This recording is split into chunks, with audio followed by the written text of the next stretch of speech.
अस्सलाम वालेकुम वरहमतुल्लाह। शैतान से किसी ने कहा कि मियाँ तुम बड़े फसाद कराते हो, कश्तो खून करा देते हो, घर के घर बर्बाद करा देते हो। शैतान ने कहा कि मुझे मुफ्त बदनाम कर रखा है, मैं तो कुछ नहीं करता, चलो मैं तुम्हें नमूना दिखलाऊं। हलवाई की दुकान पर पहुंचे, शैतान ने एक उंगली भर शीरा दीवार पर लगाया। उस शीरे पर मक्खियां आ बैठीं, उन मक्खियों पर छिपकली आ गई। इत्तेफाक से दुकानदार की बिल्ली भी आ गई। वो छिपकली पर दौड़ी, एक खरीदार सवार के साथ कुत्ता था, वो बिल्ली पर झपटा।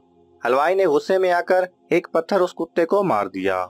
उस कुत्ते के मालिक यानी सवार को जोश आया, उसने हलवाई की एक तलवार मार दी। बाजार वालों ने जमा होकर उस सवार को कत्ल कर दिया। फौज में खबर हो गई, उन्होंने बाजार वालों का कत्ले आम शुरू कर दिया।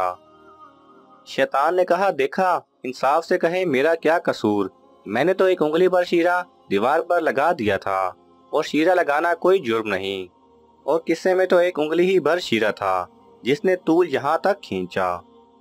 अगर आपको ये वीडियो पसंद आए तो इसे लाइक और शेयर कीजिए।